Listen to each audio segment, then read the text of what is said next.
Ooh.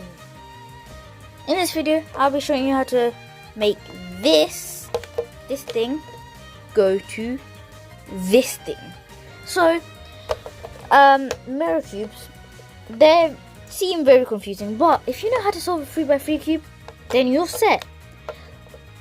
Well, if you don't know how to solve a 3x3 cube, you might as well go ahead and go to my video that I've already made, that teaches you how to solve the full 3x3 cube from top to bottom. Now, if you can solve this and you can solve this, it's quite easy. The 3 faced pieces resemble corners, the 2 faced pieces resemble edges, and the 1 faced centers resemble centers. It's the same concept, really. If you say if I mess this up like this, so now it's pretty much messed up. Now, it looks really scary, to be honest, but it's not that hard. If you just look, if I were you, I would start with the highest center. You start with the highest center.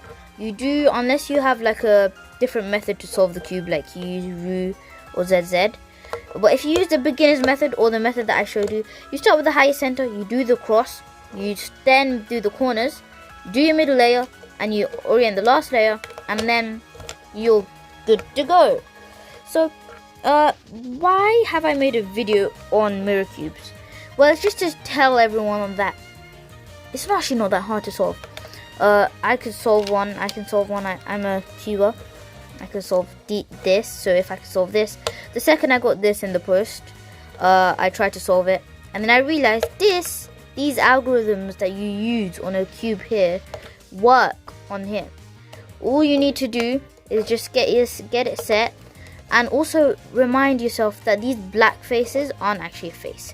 So, or then you'll be thinking that these corners are 5-faced weird cuboid things. So this is a corner. I can go ahead and say this is a corner. That's an edge. It has 2 faces that are gold or silver or whatever color your mirror cube is, and so on. So if you want to learn how to solve a mirror cube, well, go to my video on how to solve a 3x3 cube. That will basically tell you how to solve a mirror cube, just a little different. You see, to define and solve a 3x3 cube, you use colors. However, to define and solve a mirror cube, you use shapes and sizes. So there is a difference, but there also is a similarity, and that's all this quick video is all about. It's just about telling you that there's a similarity, and it's not that hard to solve a mirror cube. Just try not to snap any pieces off like that, which I've tried to do, because say if you corner twist, you can't corner twist on a cube here. So in reality, this video is just saying use the highest center. The only tip I'm going to give you in this video is just to use the highest center you find. If you're going to use my method to solve the Rubik's cube, the mirror cube, use the highest center and do your cross using the highest center. Fill in the corners. Normally the corners, the two of the corners are really big, the 2 biggest pieces on the cube. Then turn your cube around and do the middle layer, which I explain how to do all in my video how to solve the cube. And then do your last layer oriented, do all the edges, and solve the cube. So these 2 things are very similar. At the same time, they're not. So that was all for the video. I'm just going to wrap it up. Make sure you subscribe.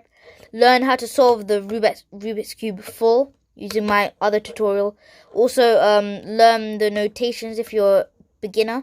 So one of my videos explains to you the notations of the algorithms and how to understand them. And yeah, you should be set. So see you on my next video.